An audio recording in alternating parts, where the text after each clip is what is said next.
ભાવનગર શહેરમાં ગુજરાત મોટર વાહન એસોસિએશનના કર્મચારીઓ દ્વારા રાજ્યવ્યાપી વિરોધ પ્રદર્શનને લઈને ભાવનગરમાં પણ કર્મચારીઓ એકઠા થયા હતા અને ત્યારબાદ લેખિત રજૂઆત કરવામાં આવી હતી। ગુજરાતમાં ઘણા સમયથી ગુજરાત મોટર વાહનના કર્મચારીઓની માંગ રહી છે કે પ્રોબેશન પીરિયડ પૂરો થઈ જવાને 2-3 વર્ષ થવા છતાં પણ હજુ સુધી ફિક્સ પગારમાં જ રાખવામાં આવ્યા છે।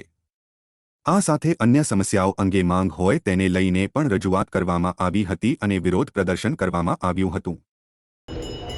We want justice. We want justice. कर्मचारी एकता जिंदाबाद। कर्मचारी एकता जिंदाबाद। हमारी मांगे पूरी करो। हमारी मांग We want justice. जो We want justice. हमारी मांगे पूरी करो और कर्मचारी एकता जिंदाबाद। साहेब बोल से We want आज रोज हमारा गुजरात मोटर वाहन એસોસિએશનના વિરોધ પ્રદર્શનના એક ભાગરૂપે અમુ સૌ કર્મચારીઓ અધિકારીઓ શ્રી એકત્રિત થયા છે।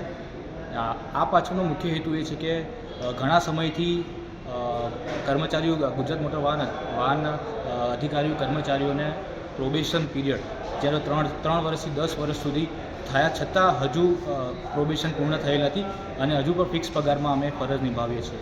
આટલી ચાલી મોંઘવારીની અંદર બી આટલા ઘણા વર્ષો થઈ ચૂક્યા હોવા છતાં ઉપર વડી કચેરી દ્વારા કોઈ પણ નિર્ણય લેવામાં આવતો નથી। અમારી મુખ્ય માંગ એ છે કે પ્રોબેશનનો સમયગાળો એ તાત્કાલિક ધોરણે પૂર્ણ કરવામાં આવે અને તમામ જે કર્મચારી અધિકારીઓ છે એને લાંબા ગાળાના હુકમ કરવામાં આવે। બીજો અમારો મુખ્ય હેતુ એ છે કે ચેકપોઇન્ટ ખાતે હવે અમને જે મુશ્કેલીઓ નડી રહી છે કે જેમાં કન્ટિન્યુઅસ અમે 7 નાઇટ ડ્યુટી, પ્રાથમિક સુવિધાનો અભાવ છે, જેવી તમામ પ્રકારના જે પાસાઓ છે એનું બી અમે વખતો વખત વડી કચેરીને જાણ કરેલી છે છતાં બી આ દિન સુધી અમને કોઈ પણ પગલાં લેવામાં આવેલ નથી।